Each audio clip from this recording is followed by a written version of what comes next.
Olá pessoal, tudo bem? Boa tarde, bom dia, boa noite, depende, né, do horário que vocês vão assistir esse vídeo. Mais uma semana, Douglas Omit aqui falando para vocês, falando um pouquinho do universo da cartomancia, do Petit Lenormand, do tarô, né, desse nosso universo tão mágico da cartomancia. Gente, essa semana eu vou repetir, né, eu já devo ter falado isso em outros vídeos, mas eu gosto de... Eu fiz algumas perguntas de interação no meu Insta, né, e eu fiquei muito chocado com algumas respostas. Então eu acho que algumas coisas a gente tem que realmente pontuar de forma bastante clara, tá, gente? Primeiro ponto muito importante, assim, que as pessoas duvidaram. Gente, o Petit Lenormand, como nós conhecemos, aqui no Brasil chamado de baralho cigano, ele surgiu na Alemanha em 1798, tá? Ele se chamava o Jogo da Esperança. Ele foi criado por um alemão, Johannes Caspar Hechtel, eu acho que é assim que se fala, eu não sei falar alemão, em 1798. Isso é histórico, isso não tem o que discutir, não tem o que a gente contestar. Isso historicamente se tem documentos e provas que falam disso, que deixam isso muito bem claro e estabelecido. Tá? Era esse o baralho. Esse eu estou aqui com uma edição da Carla Souza, né? Que é uma edição belíssima desse baralho, tá? Você veja que ele tem em cima os naipes em alemão, da forma como era no alemão, e na forma francesa. Tá? A gente, nessa forma francesa que a gente está habituado, que é copas, espadas, paus e ouros. Né? A forma alemã eram outros nomes, eram bolotas, folhas, eu não lembro exatamente, não é esse o ponto que eu queria salientar hoje. Tá? Então ele surgiu na Alemanha em 1798. Ele não tem origem cigana, ele não tem origem francesa. Madame Lenormand nunca viu um Petit Lenormand.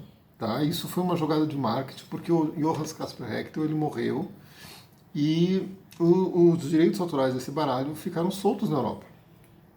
E uma editora alemã comprou esses direitos autorais, deu uma repaginada nele e lançou em 1840, se não me engano, 45, se eu não lembro, se eu não me falha a memória, lançou daí como Petit Lenormand, vinculando a história dele a Madame Lenormand, dizendo que era um baralho criado pela Madame Lenormand e estava sendo transmitido pelo seu discípulo, que seria o Philippe Lenormand, supostamente um sobrinho da Madame Lenormand.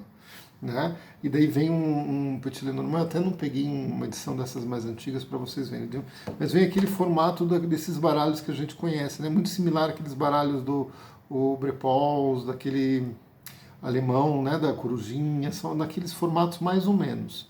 Tá? Então daí surge na Alemanha isso em 1845 e logo depois vai para a França, já vai, eu acho que no mesmo ano, no ano seguinte, se eu não me engano, já vai para a França e daí começa a espalhar na Europa de forma assim bastante ampla. Né? O Petit Lenormand realmente ganha um número de adeptos muito rápido. Tá? Essa é a origem desse baralho. Tá? Ele é o mesmo baralho que nós chamamos o Brasil de baralho cigano, não tem diferença.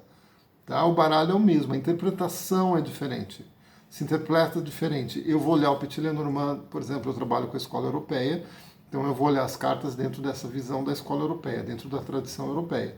Na escola brasileira se tem outros sentidos para algumas cartas e maneiras de jogar. Tá? A diferença dessas duas escolas não está só na interpretação simbólica, na forma de jogar também.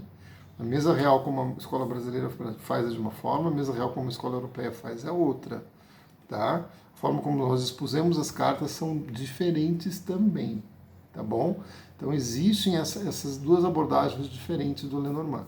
Você pode usar o Lenormand seguindo uma tradição simbólica, né? Como eu sigo uma tradição alemã de leitura de Lenormand, então eu vou trabalhar dentro das regras dessa tradição alemã. Como eu posso utilizar, eu vejo muita gente fazendo isso, usando o simbolismo dele independente da tradição, tá?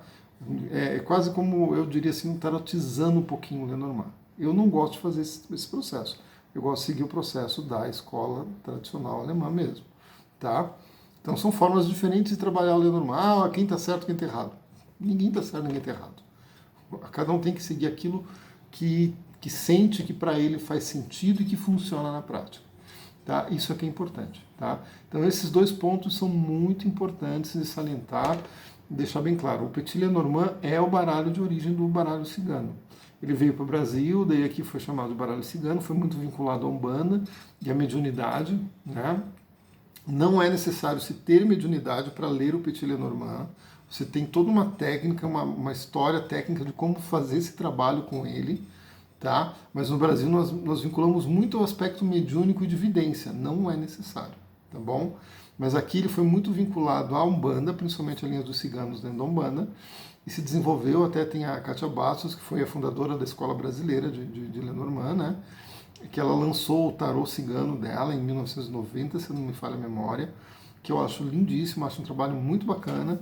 Eu tive aquele baralho dela, inclusive, eu perdi em alguma mudança minha, eu acabei perdendo ele, eu ainda quero ver se ainda consigo recuperar um baralho daqueles dela, que é muito bonito mesmo, sabe? Então ela foi fundadora da Escola Brasileira, e daí a partir dela tiveram outros estudos, tem a Tânia que faz um trabalho maravilhoso de cursos e de livros, com o Petit Lenormand, tem vários autores muito fortes hoje da escola brasileira.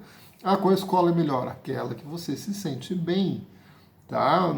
O que faz sentido para você e que funciona para você, tá bom? Mas é importante deixar esses pontos salientes. Eu vi muita gente entrando na minha página e respondendo alguns questionários que eu joguei ali na internet de forma errada, achando pessoas que trabalham com o Petit Lenormand, falando que o Petit Lenormand veio da França, falando que o Petit Lenormand e baralho cigano são baralhos diferentes, tá? Não são, tá certo, gente? Então isso são fatos históricos, são fatos comprováveis, não tem como a gente mudar isso aí, tá bom?